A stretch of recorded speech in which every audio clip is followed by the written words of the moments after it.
Selamat datang di Box to Box Football. 2 tahun tragedi Kanjuruhan, tampaknya keadilan masih belum bisa ditemukan.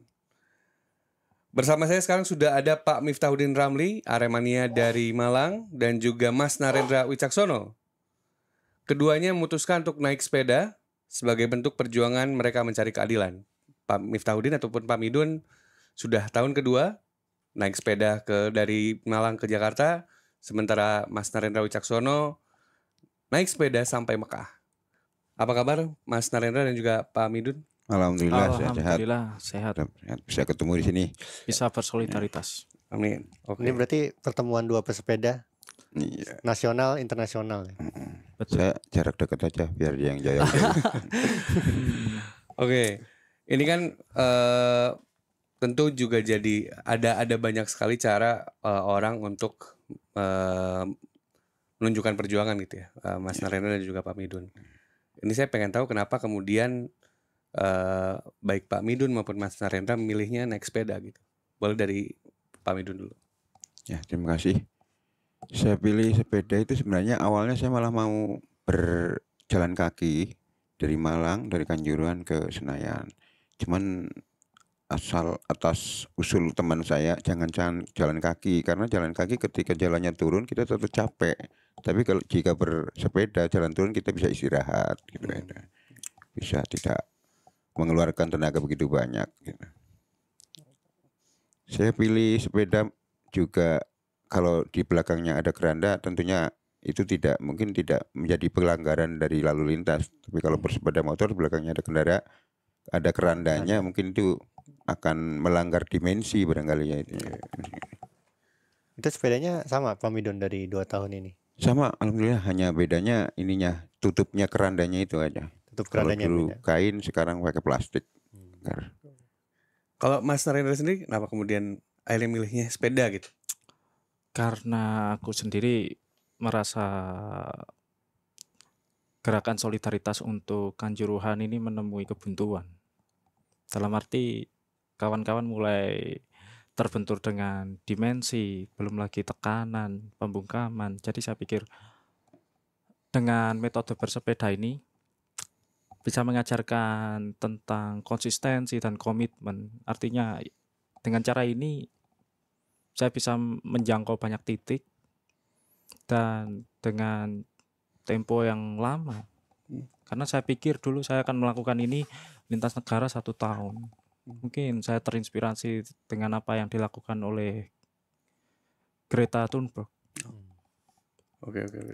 Jadi dia seorang aktivis iklim yang konsisten setiap hari Jumat melakukan aksi. Menurut saya ini metode alternatif untuk menyatakan solidaritas hak asasi manusia. Oke. Berarti pilihannya kenapa kemudian sepeda karena dirasa tepat aja maksudnya untuk menyuarakan situasi yang terjadi terkait Kanjuruhan. Nah, ini kalau boleh saya tanya ke Mas Narendra kan kemudian milih naik lintas negara lah gitu. Kenapa kemudian tujuannya Mekah? Apakah memang ada nilai, ada filosofinya tersendiri atau memang ada tujuannya atau bagaimana? Kami sebagai Muslim tentu saja sebagian besar korban yang mana adalah seorang Muslim juga ya, bahwa berpikir Mekah satu titik di mana tempat terbaik untuk bermunajat, dalam hal ini untuk mencapai keadilan atau hal-hal yang belum pernah didapatkan oleh para korban. Ya, saya pikir Mekah itu tempat yang terbaik untuk memanjatkan doa. Oke. Tapi sepanjang perjalanan tuh apakah ada buat Mas Narendra tuh, let's say orang-orang dari luar negeri yang nanyain kenapa naik sepeda atau dan lain-lain, apakah ada respon gitu? Banyak banget, hampir di semua negara saya punya kesan. Yang paling berkesan di mana tuh, Mas? Saya tidak bisa menyebutkan satu, tapi karena sangat banyak kesan di Malaysia. Di Malaysia saya bertemu dengan serikat buruh yang bekerja di satu perusahaan peternakan. Ada banyak buruh di sana. Orang-orang dari Bangladesh, India, Nepal, Myanmar, semua berkumpul di satu titik. Saya bercerita tentang keadaan yang terjadi di Malang 135 people dies without justice. Saya pikir dunia harus tahu ini. Mata internasional harus bersolidaritas. Dan ya, ada satu kawan saya orang Myanmar namanya Minte. Hmm. Dia berpikir situasi itu tidak kalah mencekamnya dengan negara dia di Myanmar yang saat ini dikuasai oleh junta militer. Kekerasan yang berlebihan dan impunitas.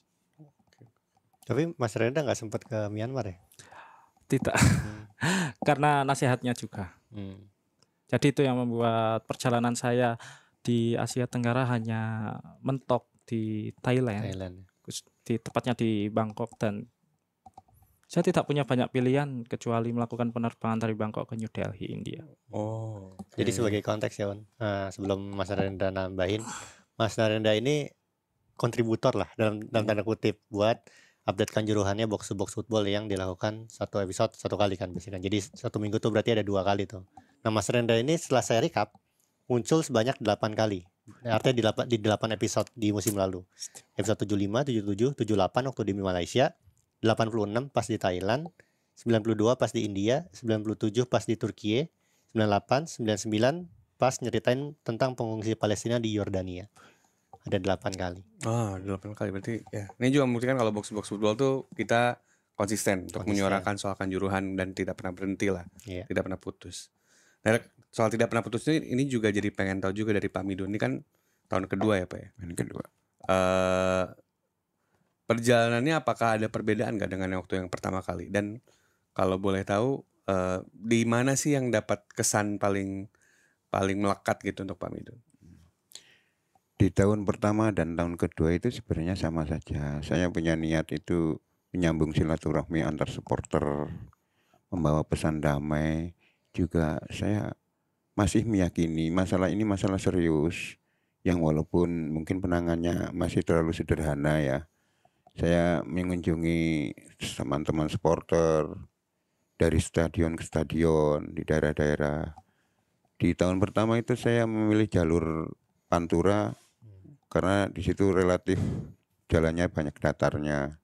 Yang tahun kedua ini saya milih jalur tengah melewati kampung halaman saya karena saya sudah 3 lebaran pulang. Ya. Di mana Pak Midun? Tepatnya di Desa Winduaji, Kecamatan Paguyangan, Kabupaten Brebes. Ya, disitulah tempat saya lahir.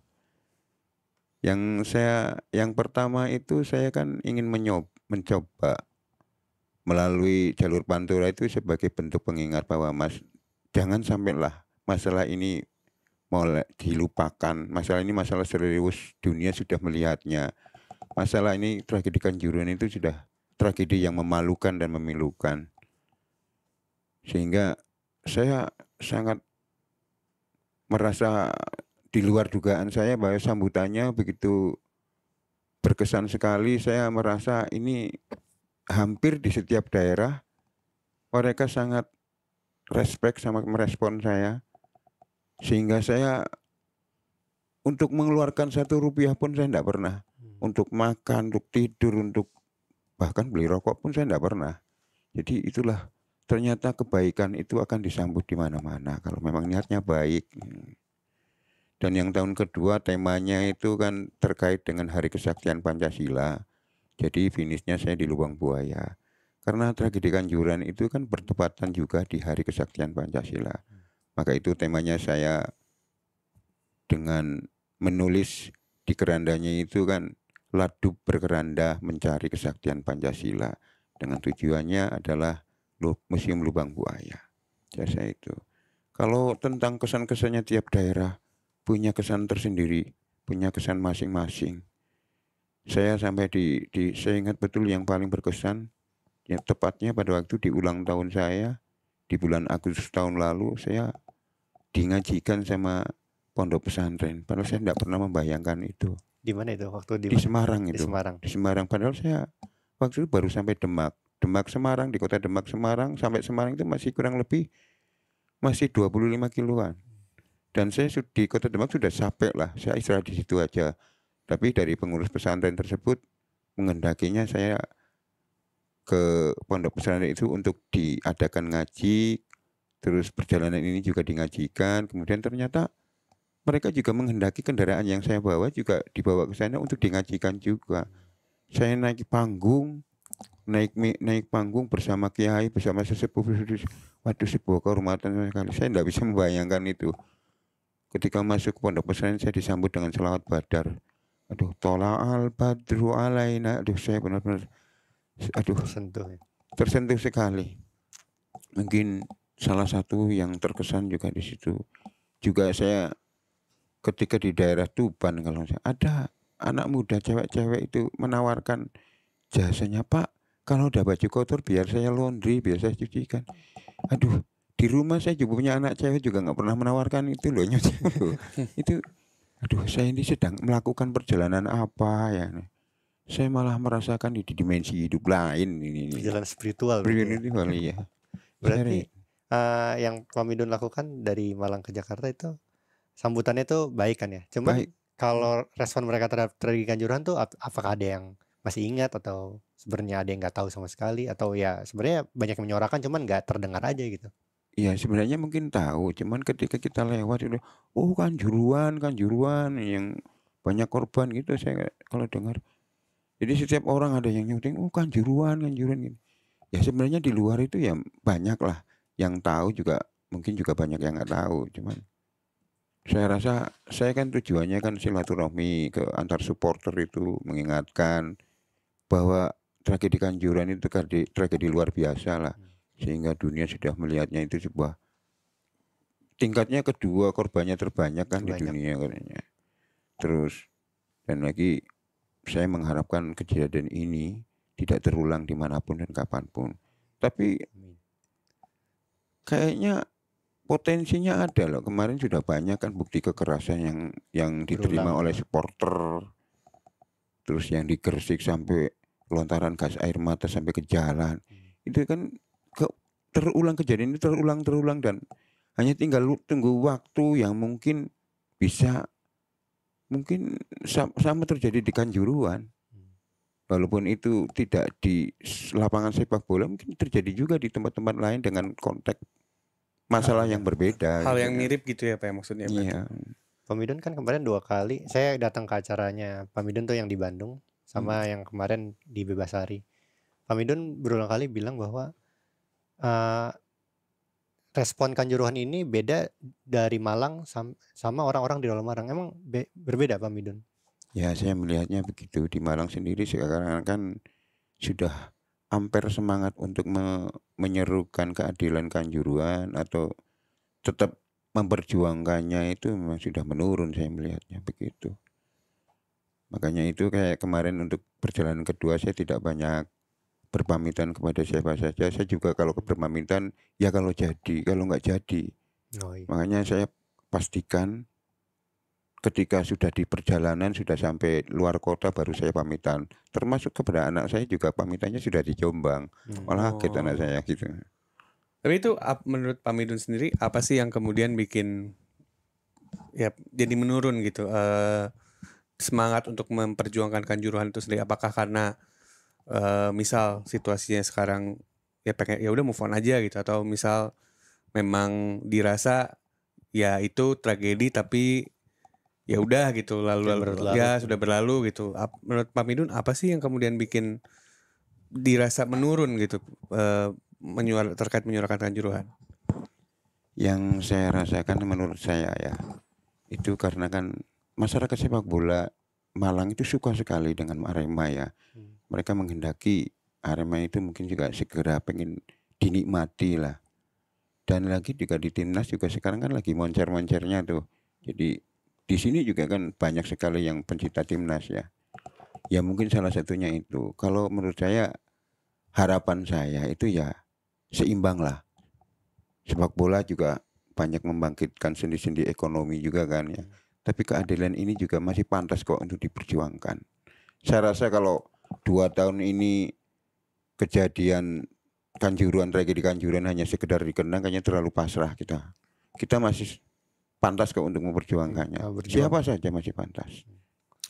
Ini dalam buat saya, maksudnya ya kalau cuma dikenang tuh kayaknya ya udah gitu kan, kayak oh ya udah gitu. Makanya saya ngerasa memang bukan perkara tentu ada aja bukan perkara kecil gitu. Makanya Iya. saya sangat apresiasi apa yang dilakukan oleh Pak Midun dan juga Pak Narendra. Tapi ini juga kan tentu tadi karena terkait komunitas sepak bola, terkait Iya. supporter. Kita juga lihat ada beberapa klip, betul ada yang support Pak Midun dan juga Mas Narendra juga. Tapi pernah nggak sih dapat kayak kritikan ataupun misal respon negatif lah? Ngapain sih jauh-jauh sepedahan gitu? Terus pernah nggak cuman simbol aja gitu naik sepeda gitu? Pernah nggak dapat respon-respon negatif? Boleh Mas Narendra dulu. Kalau aku sendiri justru merasakan tekanan itu saat aku berada di Indonesia. Karena aku belum keluar dari provinsiku sendiri di Jawa Tengah, tepatnya di Batang. Aku sudah merasa mendapatkan intimidasi waktu itu. Tepatnya di Alas Roban, waktu sudah menunjukkan maghrib, aku harus mencari tempat untuk isoma. Sedangkan tempat yang saya nilai untuk beristirahat dan aman, nyaman hanya 2. Polsek dan Koramil. Polsek saya nggak akan ambil opsi itu, jadi saya pilih untuk di satu Koramil. Dan yang terjadi orang-orang di sana seperti mencurigai apa yang saya lakukan karena saya melakukan tur itu 3 hari sebelum pemilu. Oke. Jadi mereka dirasa ada tendensi yang lain. Iya, mereka mencurigai itu. Jadi identitas saya digeledah, tas saya digeledah. Tapi sebelum mereka melakukan lebih jauh, saya berhasil menyelamatkan satu bendera. Bendera itu diberikan langsung oleh Ibu Mas Jovan, Mbak Iva. Saya sempat selamatkan itu dan amankan di tempat. Sampai sekarang masih merasa bersalah karena tidak bisa menjaga bendera pemberian langsung dari keluarga korban. Kalau respon dari keluarga, Mas Narendra, apakah dari keluarga gitu, dari keluarga besar, dari lingkungan terdekat tuh respon terhadap aksi yang dilakukan oleh Mas Narendra itu gimana? Keluarga saya, dulu awalnya sulit, apalagi saya punya kakek itu. Dia orangnya sangat kaku, keras, apalagi melihat cucunya akan melakukan hal-hal seperti ini tentu akan ditentang. Jadi saya ingin keinginan untuk melakukan kampanye hak asasi manusia secara internasional ini sudah sangat lama. 2019 saya mulai dari mempelajari rute, bahasa, budaya mereka lewat aplikasi pertemanan internasional karena saya juga sangat terinspirasi dengan apa yang dilakukan oleh almarhum Munir dalam menyuarakan hak asasi manusia di internasional walaupun pada akhirnya dibunuh oleh alat negara. Jadi saya pikir ini satu momentum yang tepat saya untuk memulai dengan konsen Kanjuruhan dan saya menunggu itu cukup lama.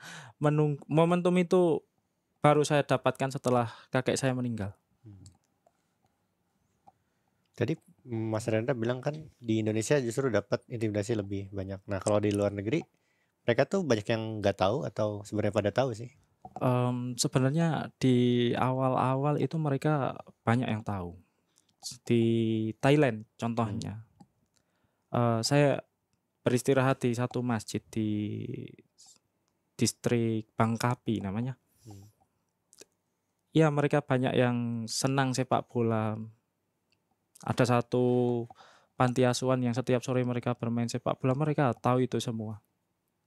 Bahkan ada mereka memberikan satu istilah yang menurut saya itu masih menyakitkan. Jadi karena tidak semua negara bisa berbahasa Inggris dan saya terkendala dengan bahasa Thailand, saya terbiasa menerjemahkan dengan aplikasi. Jadi mereka berbicara dengan bahasa Thailand, rekam dan di translate otomatis langsung muncul. Jadi mereka menyebut, saya masih ingat kok artinya begini, keluar muncul apa?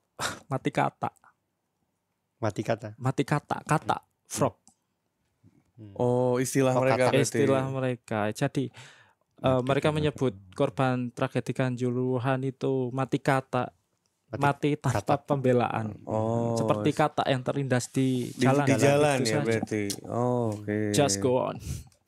So, ya udah aja Iya, gitu. Saya nangkap. Kalau Pak Midun gimana? Apalagi dengan situasinya Pak Midun gitu? Apakah pernah ada ngapain sih jauh-jauh? Terus misalnya dari respon dari kelompok supporter di Malang juga gitu terkait apa yang dilakukan oleh Pak Midun tuh pernah nggak sih ada respon negatif atau wah ngapain gitu atau gimana gitu Pak? Ya ada aja memang. Ketika saya pamit ke seseorang, mungkin ngapain sih kok capek-capek, mendingan cutinya di rumah aja sama keluarga. Loh, kan proses ini kan sudah ada, proses hukum sudah ada. Oh, akhirnya saya jelaskan, enggak Pak, memang proses hukum sudah ada, tapi kalau proses keadilannya tahu, tinggal kita tanyakan aja dan kita rasakan. Dan proses yang kemarin itu kan berdasarkan laporan polisi karena ada 2 korban polisi yang meninggal. Sementara yang saya dengar itu laporan model B yang dilakukan oleh keluarga korban kan tidak tahu kedengarannya sampai di mana sekarang polisinya. Dan yang mendasari saya untuk melakukan ini lagi adalah ya saya sebagai supporter walaupun sekarang kurang intens ya ketika melihat di tribun dan lain sebagainya. Saya merasa ini kan saya sebagai supporter yang cinta terhadap klub sepak bola memahaminya terlalu berlebihan mungkin dengan kata-kata salam satu jiwa. Saya melihat itu bukan sekedar salam biasa. Saya memahaminya sebuah sumpah saya rasa. Karena jiwa mereka juga jiwa kita. Mereka yang 135 itu juga Aremania. Mereka melihat, membela, mensupport yang dicintainya. Sementara sebagai orang Malang, saya merasa harga diri loh itu. Malang diperlakukan seperti itu keadaannya sekarang. Malang sebagai tempat yang di situ telah banyak gugur. Ya tentunya haruslah ada pembelaan. Malah ada loh sebuah mungkin ya atau namanya doktrin agama atau namanya apa ya. Sudahlah, ini sudah takdir. Sing wis ya wis. Kita harus menatap ke depan lebih jauh, lebih jangkauannya lebih luas. Menatap ke belakang itu seperlunya saja. Cukup lihat spion. Yang kalau ibarat nyetir itu yang pandangan kita yang lebih banyak yang keluar ke depan. Ini sudah takdir. Akhirnya saya juga merasa keberatan kalau itu dinamakan takdir. Kalau takdir memang kita nggak bisa ngelawan takdir. Takdir itu keputusan Tuhan, keputusan Allah. Hablum minallah kan namanya hubungan manusia dengan Tuhannya. Tapi ini masalah ada korban, berarti ada pelaku. Itulah hubungan antar manusia yang namanya hablum minannas. Hablum minannas yang harus kita bela, harus kita perjuangkan. Siapa saja boleh memperjuangkannya. Apalagi itu keluarga korban, apalagi kita sebagai sama supporter juga bisa. Boleh itu. Saya rasa begitu. Ini menurut saya ya, salam satu jiwa ini tercermin banget di Pak Midun justru. Dengan Pak Midun melakukan goes dari Malang ke Jakarta menyuarakan Kanjuruhan. Ya. Saya mengharap sebagai supporter, ayolah sama supporter itu. Kita kalau memang selama ini salam satu jiwa sebagai salam ketika kita bertemu, kita rubahlah salam itu sebagai sumpah lah saya menurut saya gitu. Kemudian sebagai orang Malang juga kita harus merasa tempat kita itu dinodai. Dan hari itu hari kesaktian Pancasila. Saya rasa itu juga dinodai, hari kesaktian yang begitu sakral dinodai juga. Hari sekarang makanya itu saya kan temanya kan mencari kesaktian Pancasila. Sampai di mana sekarang kesaktiannya? Ini Mas. Berarti Pak Midun merasa ada beberapa kan hari kesaktian Pancasila adalah bagaimana Pancasila sebagai dasar negara kita kemudian diterapkan gitu. Berarti ketika tragedi Kanjuruhan ada banyak pelanggaran dari ketika Pancasila tidak ditegakkan. Berarti maksudnya demikian apa bagaimana? Iya, malah saya berpikir kalau ada undang-undang atau peraturan ya penodaan agama, mestinya mungkin ada undang-undang tentang penodaan kesaktian Pancasila. Pikiran saya begitu, barangkali tidak tahu terlalu berlebihan, mungkin terlalu muluk-muluk mungkin gitu.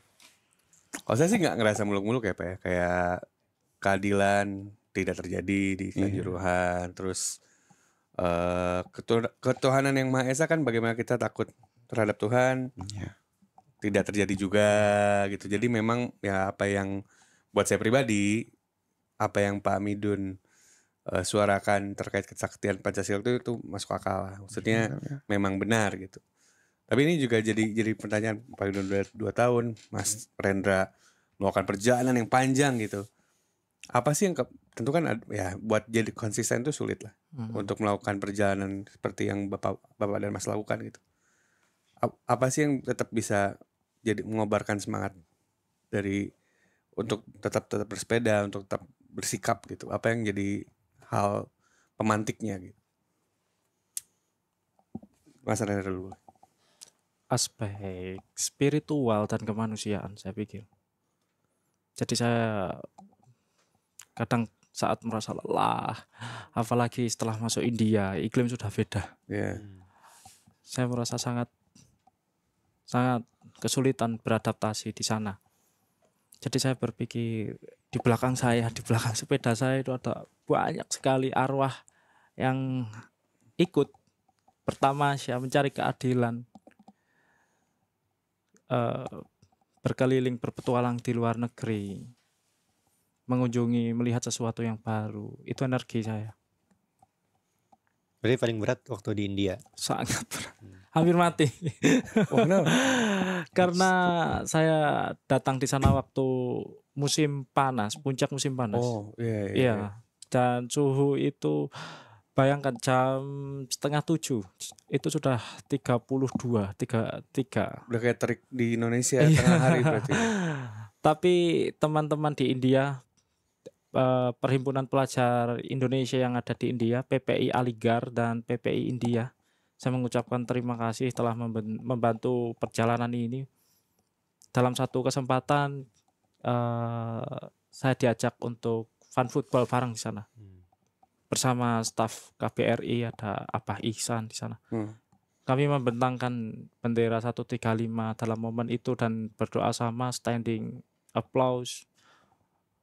Ya, itu energi yang saya butuhkan dalam perjalanan ini. Kalau dari Pak Midun apa yang kemudian tetap mengobarkan semangatnya Pak Midun? Apalagi ini kan udah tahun kedua gitu. Iya. Karena kan biasanya harus diakui kalau di negara kita kan kadang bikin sekali udah buat konsisten tuh agak ada banyak sekali tantangannya lah gitu. Ya di tahun pertama itu sebenarnya itu saya nazar. Karena liburan cuti saya sebelumnya itu kan biasanya bernaik gunung. Waktu itu tahun 2022 saya naik gunung. Dari rumah itu jika saya bersepeda ke Sumatera Selatan, ada di Gunung 2 di situ. Nomor 1 Gunung Seminung, masuk Kabupaten Oku, yang satunya lagi Gunung Dempo masuk Kota Pagaralam, di daerah Pagaralam. Dari rumah sampai rumah saya bersepeda motor sekaligus, makanya saya touring itu udah biasa. Sekalian silaturahmi ke keluarga saya yang transmigrasi 40 tahun nggak ketemu gitu, saya juga gitu. Dan tahun kemarin 2023 sebagai bentuk rasa saya yang mencintai sepak bola, mencintai Arema, juga bentuk solidaritas saya kepada keluarga korban, prihatin tentang kejadian itu. Malah waktu itu saya lebih mantapnya lagi, nazar saya itu ketika ada dengar yang disalahkan angin. Saya kira, ya Allah, kok sampai kayak gini ya, aku kudu berangkat iki kok. Nah, sebenarnya yang pertama itu adalah nazar. Mungkin kalau yang sekarang ini bolehlah kalau saya katakan ini ikhtiar lah. Ikhtiar kan boleh, harus. Masalah hasil kan Gusti Allah yang menentukan gitu. Gitu. Berarti bahan bakarnya apa? Selain itu tadi. Bahan bakarnya yang bikin Pak Midun tetap semangat gitu. Iya. Terus. Di daerah Jawa Tengah ketika ngobrol di perjalanan pertama, saya itu ditanya sama ada ya teman kita juga lah, sesama supporter, suka-suka sepak bola ya, suka sepak bola. Tanya sama saya, Pak Midun, ini nazar ya? Iya. Waduh, berarti kalau nazar enggak ada tindak lanjut berikutnya untuk perjalanan ini. Saya mikir, maksudnya tindak lanjut gimana? Maksudnya tidak ada aksi seperti ini menyuarakan tragedi Kanjuruhan. Saya mikir iya, ya nggak tahu nanti. Oh maka itu Pak, kalau nazar saya rasa itu egois Pak. Lo egois bagaimana? Ya, itu kan kepentingan Bapak sendiri, kalau nggak dilakukan nanti ada mungkin berakibat tidak baik kepada Bapak atau keluarga Bapak. Makanya saya berpikir berarti saya harus ada langkah-langkah selanjutnya. Makanya dari nazar menjadi ikhtiar gitu barangkali. Oke. Ada aspek di sananya tuh berarti. Dari nazar kemudian lanjut jadi ikhtiar. Ya, ya. Ini kan Bismillah. amin Pak, semoga bisa lancar terus. Tapi ini kan juga tentu ada tujuan yang dipengen sama Mas Narendra dan juga Pak Hamidun terkait aksi yang sudah dilakukan gitu. Beberapa hari setelah ini kan akan ada pelantikan presiden baru. Di pada pemerintahan sebelumnya kan sayangnya tidak terselesaikan lah.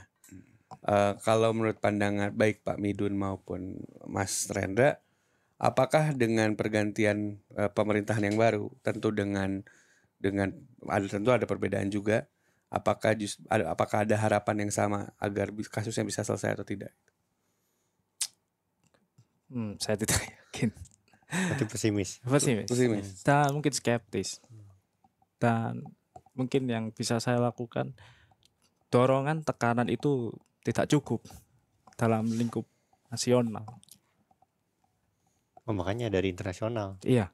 Jadi kita perlu menyuarakan tentang tragedi Kanjuruhan ini kepada diaspora Indonesia yang ada di luar negeri, pemerintahan kita yang ada di luar negeri, baik di kedutaan besar ataupun di konsulat. Begitu juga kepada generasi-generasi diaspora kita yang bersekolah atau berkuliah di luar negeri, yang tergabung dalam perhimpunan pelajar ataupun sekolah Indonesia yang ada di luar negeri, itu sangat perlu.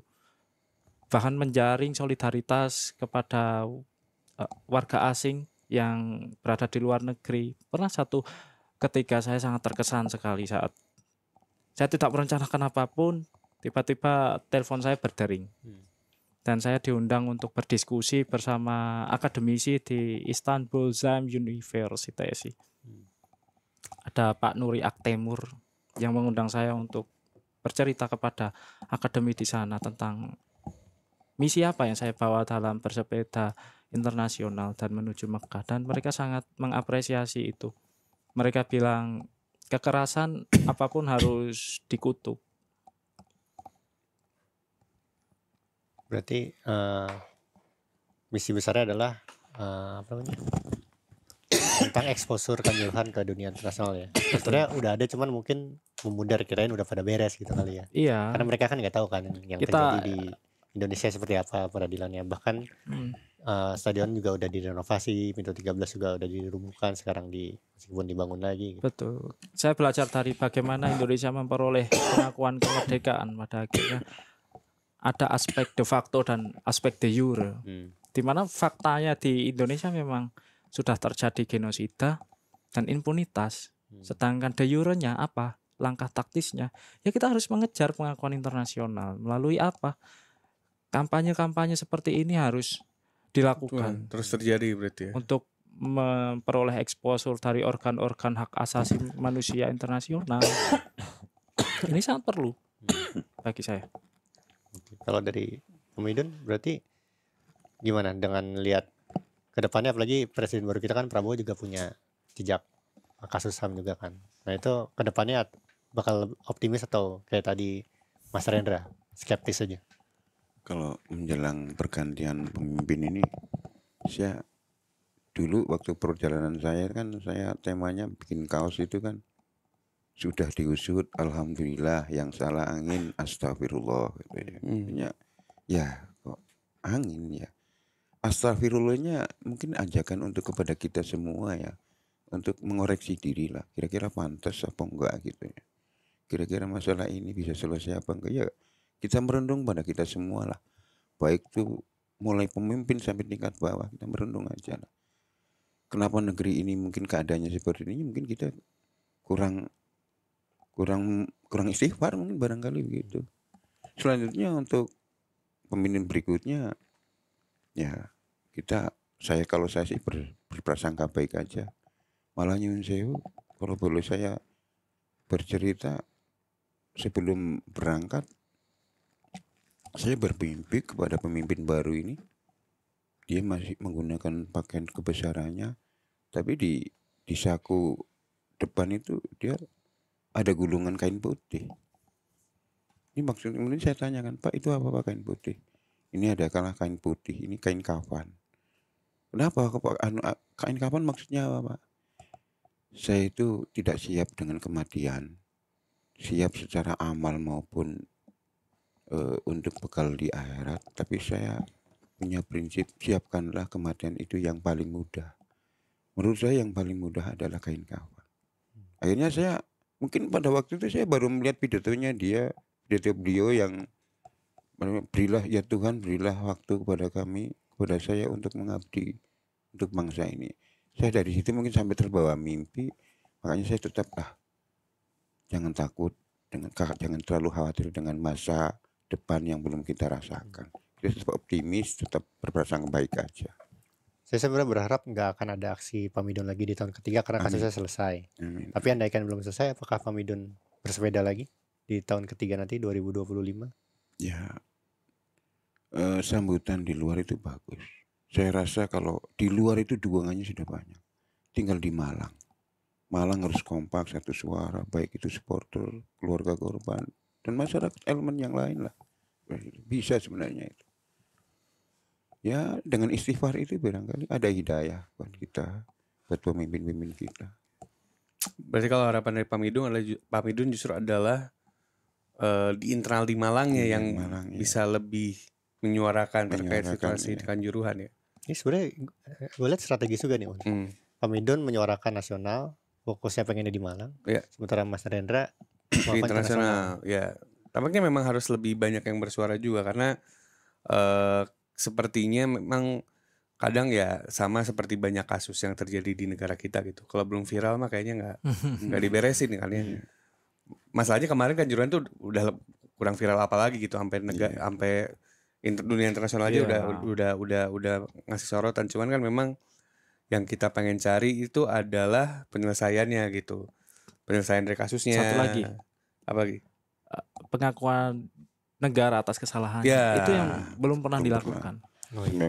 Permohonan maaf kayaknya Permohonan maaf. Itu aja belum ya. Itu belum berarti. Belum. Itu salah satu hal yang dicari terkait aksi yang dilakukan oleh Pak Midun dan Mas Narendra itu juga berarti yang salah satu yang dikejar itu juga berarti. Iya. Mungkin 2026 Mas Narendra mau bersepeda ke Amerika Serikat. Apalagi kalau ini bisa lolos ke Piala Dunia. Iya. Banyak kemungkinan bisa terjadi. Oke, kalau gitu sebelum kita tutup, ada nggak pesan-pesan ataupun keinginan dari Mas Narendra ataupun Pak Midun terkait Kanjuruhan, terkait aksi yang sudah dilakukan sekarang? Yang dari tadi belum tersampaikan. Yang belum tersampaikan atau gitu. nggak kami tanyakan, tapi belum ingin disampaikan. Sebenarnya ketika keluarga korban itu sudah punya badan hukum ya, yang namanya IKTK, kemudian presidium sudah membentuk supporter ya, organisasi supporter. Saya punya usul, punya saran agar tanggal 1 Oktober itu dijadikan hari libur. Kalau dijadikan hari libur nasional kayaknya nggak mungkin berat ya. Tapi dijadikan hari libur untuk Malang aja. Malang Raya, 3 pimpinan daerah itu. Karena apa? Saya ingin hari itu benar-benar hari yang benar-benar kita merasa kehilangan. Banyak korban jiwa yang berjatuhan di Kanjuruhan. Jadi ya seakan-akan kita harus memohon kepada masyarakat untuk menyempatkan 1 hari itu saja kita berkhidmat, menjadikan hari itu yang hari yang sakral, hari yang tanpa ada hura-hura, hingar-bingar, dan bila perlu tidak ada kendaraan masuk lewat. Mungkin 1 hari itu hari libur. Kalau anak sekolah senang-senang aja ya.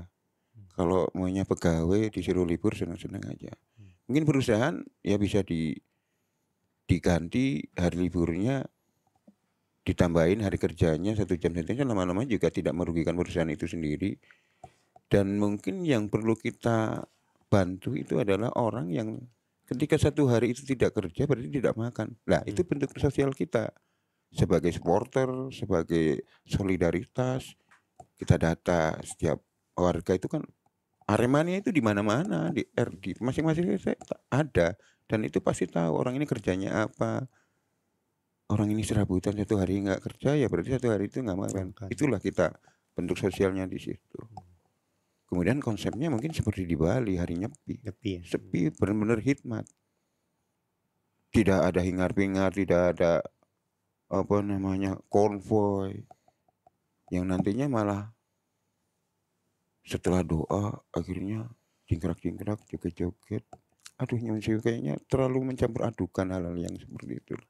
Gimana harusnya lebih khusyuk, Lebih khusyuk, gitu ya, lebih hening, lebih tumak ninah untuk menjalankan bahwa hari itu benar-benar hari yang harus kita apa ya, harus kita hikmati lah. Jadikan hari yang sakral menurut sebagai orang Malang ya, harusnya 1 Oktober itu. 1 1 Oktober Oktober. Jadi Pak Midun berharap 1 Oktober setidaknya setidaknya. di area Malang Raya bisa jadi hari yang hikmat lah gitu. Iya. Kalau Mas Rendra ada yang ini mau disampaikan? Aku melihat problem besar ini justru kita seperti terkurung dalam satu kabut, delusi, hegemoni, dan pernyataan ini muncul saat saya tiba di Yordania.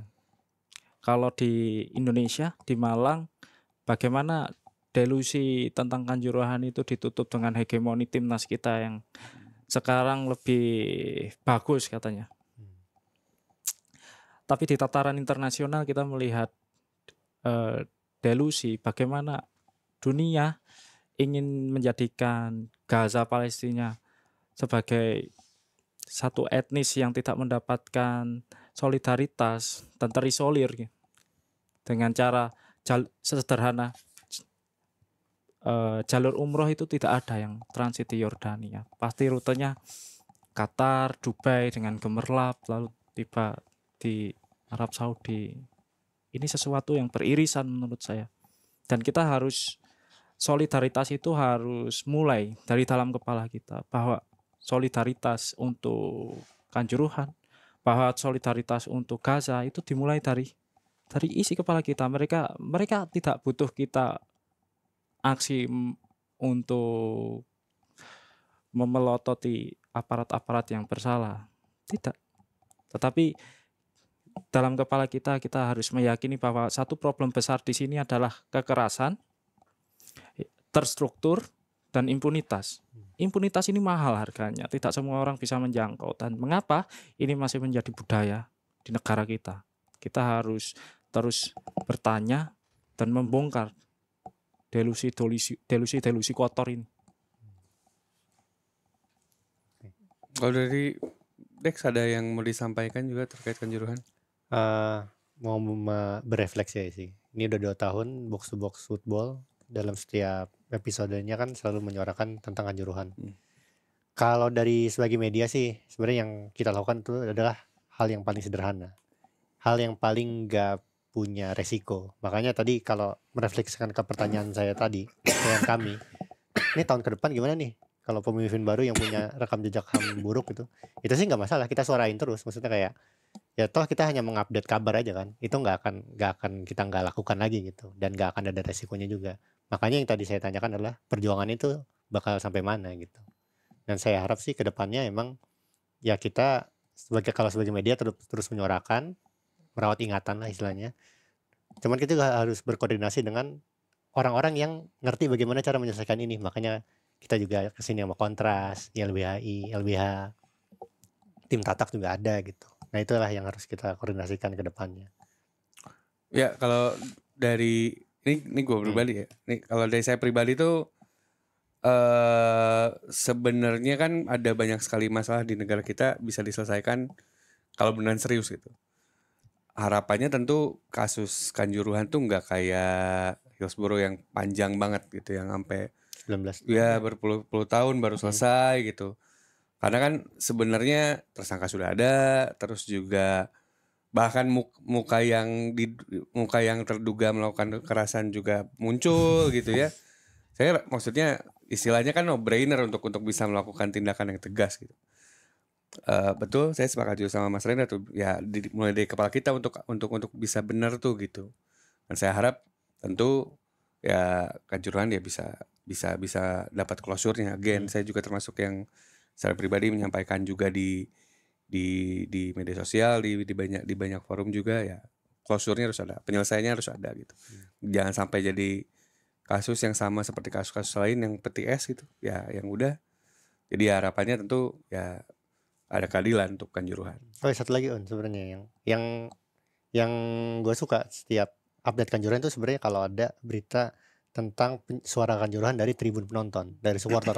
Ya. Supporter manapun, Indonesia maupun luar negeri, terutama Indonesia. Nah, ini kalau banyak supporter yang bersuara di tribun itu Tuh, gue pribadi sangat senang sih. Rasanya benar tadi kata Pak Midun juga, memang justru ya supporter juga yang harus menyuarakan situasi ini karena mau tidak mau ya di malam kelam itu kan yang ya korban tuh supporter juga gitu. Banyaknya ya dari supporter juga. Makanya memang kalau supporter lain di Indonesia menyuarakan hal tersebut di pertandingan timnas misalnya juga. Iya benar. Itu juga merupakan langkah yang tepat lah gitu, menyuarakan sesuatu gitu. Tapi itu dapat ancaman, intimidasi gitu. Ya pasti Pak kalau itu. Pasti sih. Ada yang terbaru juga kan sempat yang waktu pertandingan timnas terakhir juga kan diturunkan diturunin spanduknya. Tapi ya sama. Spanduk simbolis juga gak masalah sih. Misalkan usut tuntas, gak usah ada Kanjuruhan ya, usut tuntas aja. Apa tuh? Ya udah usut tuntas aja gitu.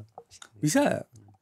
Tapi kan Pak Midun, Mas Narendra tidak berhenti untuk berjuang, teman-teman kontrasi LBHI juga tidak berhenti berjuang, keluarga korban tidak berhenti berjuang juga. Jadi ya kalau teman-teman supporter, elemen sepak bola juga sama gitu untuk terus bersuara gitu. Dan ya kami tadi juga Bang Des sudah bilang kalau kita dari Box Football tidak berhenti untuk menyuarakan dan juga memberitakan soal Kanjuruhan setiap ya setidaknya 1 minggu 2 kali. 1 minggu 2 kali sesuai dengan episode kita rilis.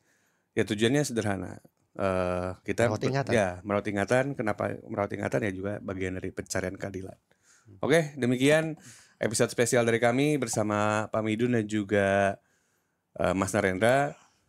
Lagi-lagi Box to Box dalam upaya untuk merawat ingatan dan juga mencari keadilan untuk Kanjuruhan. 135 Usut tuntas. Terima kasih.